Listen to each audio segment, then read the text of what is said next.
Mummy जी, चाय ले लीजिए। अरे कलमुही, तेरे हाथों से तो चाय पीते हुए भी डर लगता है, कहीं इससे तेरा रंग मुझ पर ना चढ़ जाए। अगर इन्हें इतनी ही शर्म होती तो मेरे इतने हैंडसम भाई को इस तरह फंसाती नहीं। बानी और शिवम की लव मैरिज हुई है। बानी के ससुराल में उसकी ननद और सास हैं, जिन्हें अपने गोरे रंग पर बहुत गुरूर होता है, जिस वजह से वो बानी को सिर्फ उसके सांवले रंग की वजह से नापसंद करती है और हमेशा उसे ताने सुनाती रहती हैं। बानी उनकी सभी जली कटी बातें सुनकर चुपचाप वहाँ से चली जाती है। तुम माँ और छोटी को कुछ बोलती क्यों नहीं? मम्मी जी बड़ी हैं, हर छुटकी ना समझ, इस तरह उन्हें उल्टा जवाब देना सही नहीं। मेरी जिम्मेदारी उनकी सेवा करना है, जो मैं पूरे दिल से हमेशा करती रहूंगी। ऐसा बोलकर बानी रसोई में जाकर रात के खाने की तैयारी करने लगती है। रात को खाना खाते हुए बानी की सास उसे कहती है, कल मैंने अपनी फ्रेंड्स के साथ किटी पार्टी रखी है, समय से सारा खाना बना देना और अपना मनहूस चेहरा लेकर ज्यादा उनके सामने मत आना, समझी? माँ, बानी आप दोनों की कितनी परवाह करती है, फिर भी आप उससे इतना बुरा व्यवहार क्यों करती हैं? अरे एक तो लव मैरिज करके इस कलमुही को हमारे सर पर लाकर बिठा दिया और अब हम इसे कुछ बोल भी नहीं सकते क्या? भैया तो इनकी तरफदारी करेंगे ही, आखिर इन्होंने पूरी तरह उन्हें अपने वश में जो किया है। जिसे जो करना है करे, बस कल मेरा सारा काम समय पर हो जाना चाहिए। इस पर सब खाना खाकर सोने चले जाते हैं और अगले दिन बानी जल्दी उठकर सास की किटी पार्टी के लिए तैयारियां शुरू कर देती है, जिस पर पार्टी शुरू होने के बाद सास की सहेलियां कहती हैं, अरे वाह री, तेरी बहू ने तो बड़े स्वादिष्ट समोसे बनाए हैं। हाँ भाई, रंग कैसा भी हो, खाना बनाने में बिल्कुल अन्नपूर्णा है। अरे इसकी भी क्या बात करनी, मेरी बेटी से मिलो, इसकी सुंदरता के आगे तो उर्वशी रंभा भी फेल है।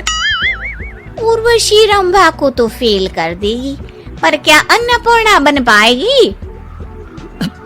अरे इसे काम करने की क्या जरूरत, उसके लिए बानी है तो, और मैं तो इसकी शादी भी किसी नौकर चाकर वाले घर में ही करूंगी।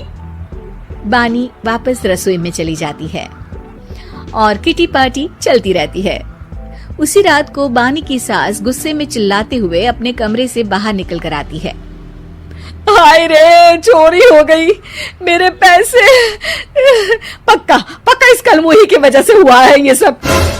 अरे क्या हुआ माँ, कौन सा आसमान टूट गया? अरे आसमान तो उसी दिन टूट गया था जब तू इस कलमुही से शादी करके इसे घर में ले आया था। खुद तो आई ही, अपने साथ साथ मनहूसियत का काला साया भी मेरे घर ले आई। अरे हुआ क्या माँ? अरे मेरी तिजोरी में रखे पैसे कहीं गायब हो गए, सुबह ही देखा, अरे यहीं रखे थे। क्या आप मुझ पर चोरी का इल्जाम लगा रही हैं? अरे काली बिल्ली पर भी क्या कोई मनहूसियत का इल्जाम लगाता है? ऐसा बोलकर बानी की सास वहां से चली जाती है, जिसके बाद शिवम और बानी बात करने लगते हैं। देखो, मम्मी की बात का बुरा मत मानना, वो बस परेशान है ना, इसलिए कुछ भी बोल गई। वो परेशान नहीं, मुझसे नफरत की वजह से ऐसा बोलकर गई हैं। उन्हें मैं हमेशा एक आंख नहीं सुहाती। देखो बानी, अगर तुम चाहो तो हम दूसरा घर लेकर वहां शिफ्ट कर सकते हैं। आखिर तुमसे प्यार करके तुम्हें अपनी जिम्मेदारी पर इस घर में लेकर आया हूँ, इस तरह टॉर्चर नहीं होने दे सकता। अगर आप साथ हैं तो मुझे किसी चीज की टेंशन नहीं, और आखिर वो हमारी बुजुर्ग हैं, हम उन्हें और छुटकी को इस तरह अकेले छोड़कर कैसे जा सकते हैं?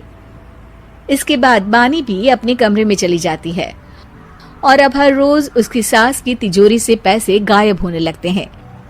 इसी तरह कुछ समय बीत जाता है और वो हर बार हर चीज का इल्जाम बानी पर लगाती है, पर बानी कभी कुछ भी नहीं बोलती। कलमुही नास पीटी, बहू को घर की लक्ष्मी बोलते हैं, ये तो पनौती बनकर आई है, पनौती। एक रात बानी की सास को आधी रात में प्यास लगती है, तो वो पानी पीने रसोई की तरफ जाती है। तभी उसे अपनी बेटी के कमरे में कुछ आवाज सुनाई देती है। हाँ हाँ, मैंने मम्मी की तिजोरी से हर रोज थोड़े थोड़े पैसे निकाल कर हम दोनों के लायक खूब पैसे इकट्ठे कर लिए हैं। और मम्मी आज तक उस सब के लिए भाभी को ही जिम्मेदार समझती है। तुम बस जल्दी से आकर मुझे यहाँ से ले जाओ और हम कहीं दूर जाकर शादी कर लेंगे। मम्मी को कुछ पता नहीं चलेगा, सब मुसीबत खत्म। अपनी बेटी की ये सारी बातें सुनकर बानी की सास भौचक्की रह जाती है और अपने कमरे में वापस चली जाती है। जब अगली सुबह बानी सास के कमरे में आती है, मम्मी जी, क्या बात है, आज आप कमरे से बाहर ही नहीं आई? आपकी तबीयत तो ठीक है ना?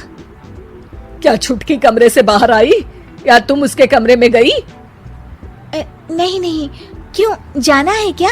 मैं अभी चली जाती हूँ। नहीं, कोई कहीं नहीं जाएगा।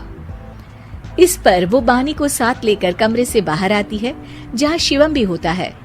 वहाँ उसकी सास बोलती है, छुटकी मेरी तिजोरी के सारे पैसे लेकर अपनी माँ के बारे में कोई ख्याल करे बिना किसी लड़के के साथ घर छोड़कर चली गई। और बहू, तुमने मुझ जैसी सास की सेवा करने के लिए अपने ही पति के साथ दूसरे घर जाने से मना कर दिया। मैंने हमेशा तुम्हारा रंग देखा अच्छा ही नहीं, जो मेरी सबसे बड़ी गलती है। मुझे माफ कर दे बेटा। और इसके बाद बानी की सास कभी अपनी बहू की तारीफ करते थकी नहीं।